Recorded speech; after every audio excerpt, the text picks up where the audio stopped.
How the dragon was tricked. Once upon a time there lived a man who had 2 sons, but they did not get on at all well together, for the younger was much handsomer than his elder brother, who was very jealous of him. When they grew older, things became worse and worse. And at last one day, as they were walking through a wood, the elder youth seized hold of the other, tied him to a tree, and went on his way, hoping that the boy might starve to death. However, it happened that an old and humpbacked shepherd passed the tree with his flock, and seeing the prisoner, he stopped and said to him, "Tell me, my son, why are you tied to that tree?" "Because I was so crooked," answered the young man, "but it has quite cured me, and now my back is as straight as can be." "I wish you would bind me to a tree," exclaimed the shepherd, "so that my back would get straight."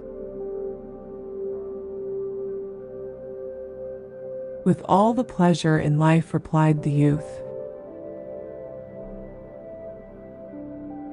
"If you will loosen these cords, I will tie you up with them as firmly as I can." This was soon done, and then the young man drove off the sheep, leaving their real shepherd to repent of his folly. And before he had gone very far, he met with a horse boy and a driver of oxen, and he persuaded them to turn with him and to seek for adventures. By these and many other tricks he soon became so celebrated that his fame reached the king's ears, and his majesty was filled with curiosity to see the man who had managed to outwit everybody.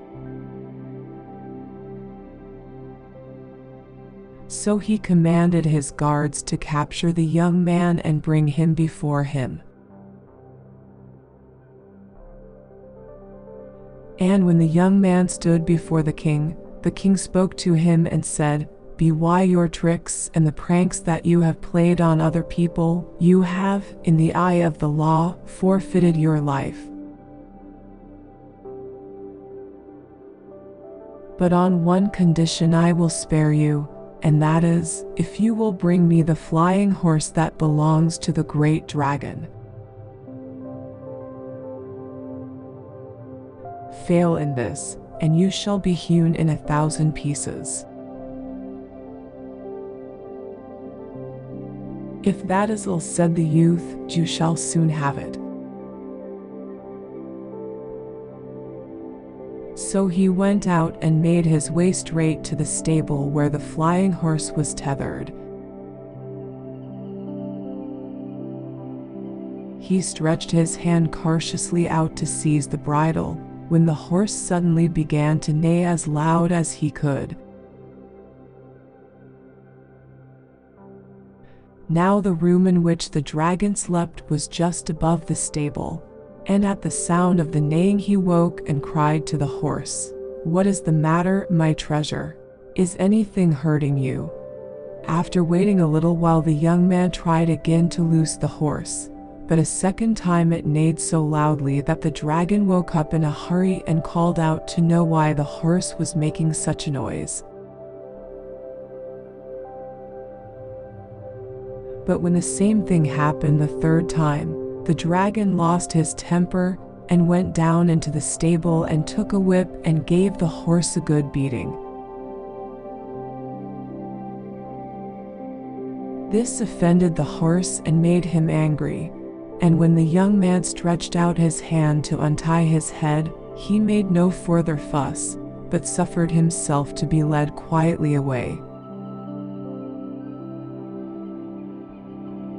Once clear of the stable, the young man sprang on his back and galloped off, calling over his shoulder, "Hi, dragon, dragon, if anyone asks you what has become of your horse, you can say that I have got him." But the king said, "Flying horse is all very well, but I want something more. You must bring me the covering with the little bells that lies on the bed of the dragon, or I will have you hewn into 1,000 pieces." "Is that all?" answered the youth. "That is easily done." And when night came, he went away to the dragon's house and climbed up onto the roof. Then he opened a little window in the roof and let down the chain from which the kettle usually hung, and tried to hook the bed covering and to draw it up. But the little bells all began to ring, and the dragon woke and said to his wife, "Wife, you have pulled off all the bedclothes," and drew the covering towards him, pulling, as he did so, the young man into the room. Then the dragon flung himself on the youth and bound him fast with cords, saying as he tied the last knot, "Tomorrow when I go to church you must stay at home and kill him and cook him, and when I get back we will eat him together." So the following morning the dragoness took hold of the young man and reached down from the shelf a sharp knife with which to kill him. But as she untied the cords the better to get hold of him, the prisoner caught her by the legs, threw her to the ground, seized her and speedily cut her throat, just as she had been about to do for him, and put her body in the oven. Then he snatched up the covering and carried it to the king. The king was seated on his throne when the youth appeared before him and spread out the covering with a deep bow. "That is not enough," said his majesty. "You must bring me the dragon himself, or I will have you hewn into 1,000 pieces." "It shall be done," answered the youth, "but you must give me 2 years to manage it, for my beard must grow so that he may not know me." "So be it," said the king.